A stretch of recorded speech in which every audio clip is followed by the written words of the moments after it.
Le pouvoir réducteur des chloroplastes éclairés et leur capacité à réaliser la photooxydation de l'eau avec dégagement de dioxygène peuvent être mis en évidence in vitro avec une suspension de chloroplastes à la lumière, dans laquelle on injecte un oxydant comme le ferricyanure de potassium contenant des ions ferriques Fe3+. Cette réaction historique a été faite par Robert Hill en 1937. L'extraction des chloroplastes nécessite rigueur et soin car il faut éviter de léser l'enveloppe des chloroplastes et la diffusion des enzymes solubles du stroma. Il faut donc placer les solutions tampons et les feuilles au réfrigérateur, le marbre sur lequel on va travailler au congélateur et ensuite travailler à basse température autour de 4 degrés Celsius en lumière diffuse et aussi rapidement que possible. L'extraction des chloroplastes se fait à basse température au maximum à 4 degrés Celsius. Les deux solutions tampons et le ferricyanure peuvent être préparés à l'avance et conservés au réfrigérateur à 4 degrés C. Attention, le tampon trisphosphate saccharose de pH 6,5 cristallise au froid. Il faut donc prendre le temps de le dissoudre à nouveau juste avant l'extraction, ce qui va refroidir la solution car sa dissolution est endothermique. Sortir le matériel du réfrigérateur et la plaque de marbre du congélateur au dernier moment. La réussite de l'extraction réside dans le maintien du froid durant le broyage et la filtration, dans le respect des pH et dans la rapidité de l'extraction. Choisir les feuilles de chou ou d'épinards frais les plus vertes possibles, puis les laver à l'eau distillée, les sécher entre des feuilles de papier absorbant. Déchirer les feuilles avec les doigts en petits morceaux, puis les déposer dans le mortier posé sur la plaque de marbre froide. Une cellule foliaire possède environ 40 chloroplastes. Il faut donc broyer suffisamment de feuilles pour obtenir une suspension concentrée en chloroplastes, gage de réussite de l'expérience de Hill.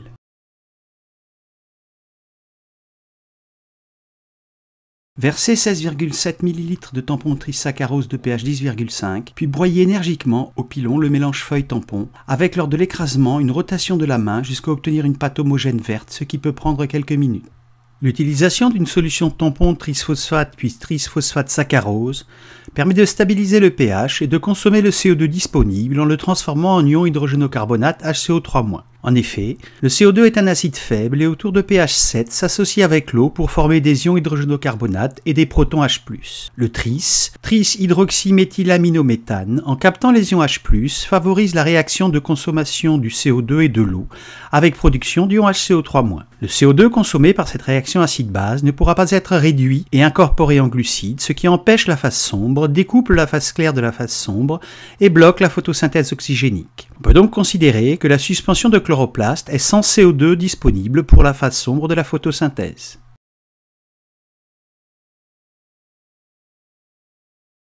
Versez ensuite en une ou plusieurs fois le volume de votre mortier, soit 200 ml de tampon trisphosphate saccharose de pH 6,5, puis écrasez avec le pilon le mélange feuille-tampon jusqu'à obtenir une pâte homogène verte, ce qui peut prendre plusieurs minutes. L'extraction de ce tuto aura duré environ 10 minutes.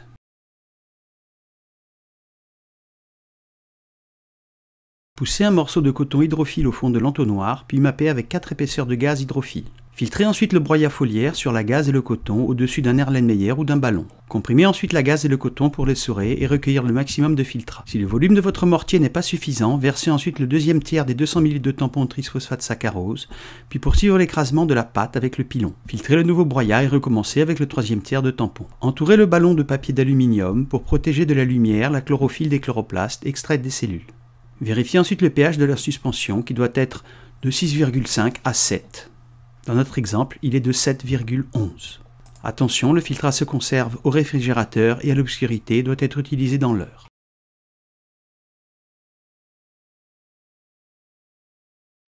Il faut maintenant vérifier l'état des chloroplastes de la suspension au microscope optique au fort grossissement à l'objectif 600. Les chloroplastes apparaissent alors sous forme de disques aplatis verts d'environ 5 à 10 micromètres de longueur. Ils doivent être entiers et le plus nombreux possible. On retrouve également dans le filtrat d'autres organites cellulaires dont les mitochondries, plus petites que les chloroplastes et moins visibles.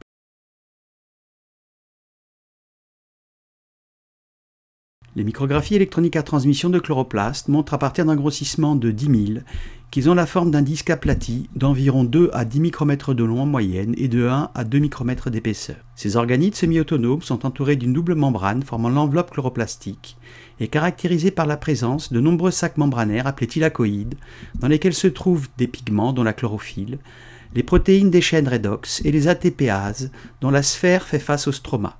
Le stroma à queue contient l'ADN semi-circulaire, les ribosomes et des enzymes, notamment celles du cycle de Calvin, dont la rubisco.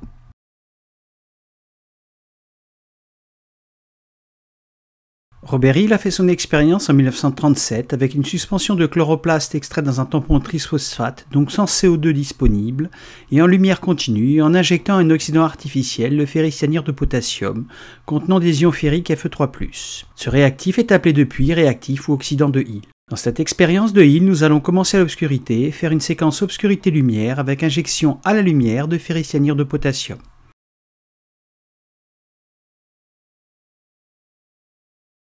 La mesure oxymétrique nécessite une chaîne d'expérimentation assistée par ordinateur avec une sonde O2 dissous, un luxmètre et une lampe à LED. On suit au cours du temps la concentration de dioxygène dissous dans la suspension de chloroplaste sans dioxyde de carbone avant et après injection de réactif de Hill à la lumière.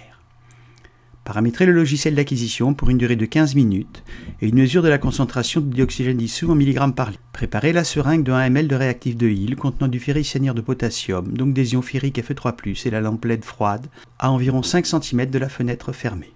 Verser la suspension de chloroplaste jusqu'à remplir le bioréacteur. Placer les sondes O2 et lumière dans le couvercle, fermer l'enceinte, vérifier l'absence d'air au-dessus de la suspension, puis lancer l'agitation et laisser le système s'équilibrer pour une polarisation de la sonde O2 optique. Lancez ensuite l'acquisition des mesures. Au bout de 5 minutes, ouvrez les volets, éclairez la suspension dans la cuve, puis affichez un marqueur d'acquisition que vous renommerez ultérieurement. Parallèlement, une expérience témoin avec de l'eau distillée subissant les mêmes variations expérimentales doit être faite pour pouvoir interpréter les résultats. Toutes les variations obtenues avec la suspension seront dues à la consommation ou au rejet de dioxygène par les chloroplastes et non à des fuites ou à des entrées de dioxygène dans l'enceinte. Au bout de 10 minutes, à la lumière, injectez 1 ml de réactif de Hill, puis affichez un marqueur d'acquisition que vous renommerez ultérieurement. Dans une suspension de microalgues vertes, la concentration de dioxygène dissous diminue à l'obscurité en raison de la respiration mitochondriale et augmente rapidement à la lumière en raison de la photosynthèse oxygénique. Dans une suspension de chloroplaste isolée, à l'obscurité, la concentration de dioxygène diminue également légèrement en raison de la respiration des mitochondries présentes dans la suspension de chloroplaste. À la lumière, la concentration de dioxygène dans la suspension de chloroplaste continue de diminuer alors que dans une suspension de microalgues vertes, elle augmente en raison de la photosynthèse oxygénique. Après injection du réactif de Hill, la concentration de dioxygène dissous augmente maintenant fortement à la lumière, ce qui montre que la phase claire de la photosynthèse se réalise dans ce milieu acellulaire, sans consommation de CO2, mais en présence d'un oxydant artificiel, ici les ions Fe3+, accepteurs des électrons libérés par les molécules de chlorophylle A excitées et oxydées. Le dégagement de dioxygène s'arrête à la lumière quand tous les ions ferriques injectés auront été réduits en ions ferreux Fe2+, ou bien évidemment à l'obscurité.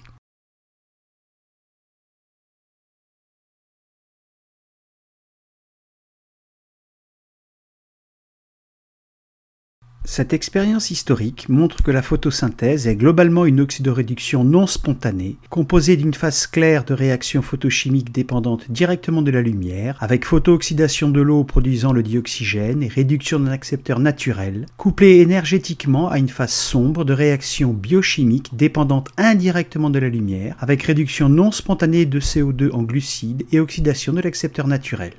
L'oxydation de l'eau et la réduction du CO2 sont deux réactions non spontanées qui ne peuvent se réaliser qu'avec un apport énergétique fourni par la lumière. La phase claire de la photosynthèse est globalement une oxydoréduction non spontanée entre l'eau et une substance oxydante, ici les ions ferriques Fe3+, accepteurs des électrons de la chlorophylle A, et dans les conditions naturelles, la nicotinamide adénine dinucléotide phosphate ou NADP sous sa forme oxydée de NADP+.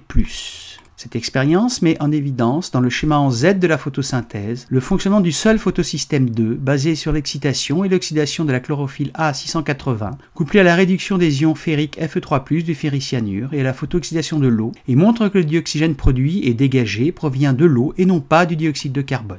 Le transfert des électrons entre l'eau, donneur d'électrons de la photosynthèse oxygénique, et le NADP+, accepteur de 2 électrons et d'un proton, fait intervenir les réactions photochimiques qui s'effectuent à la lumière au niveau des centres réactionnels des deux photosystèmes, composés de molécules de chlorophylle AP680 pour le photosystème 2 et chlorophylle AP700 pour le photosystème 1, ainsi que 2 chaînes redox de transporteurs d'électrons dans le sens des gradients spontanés des potentiels croissants, ici descendants.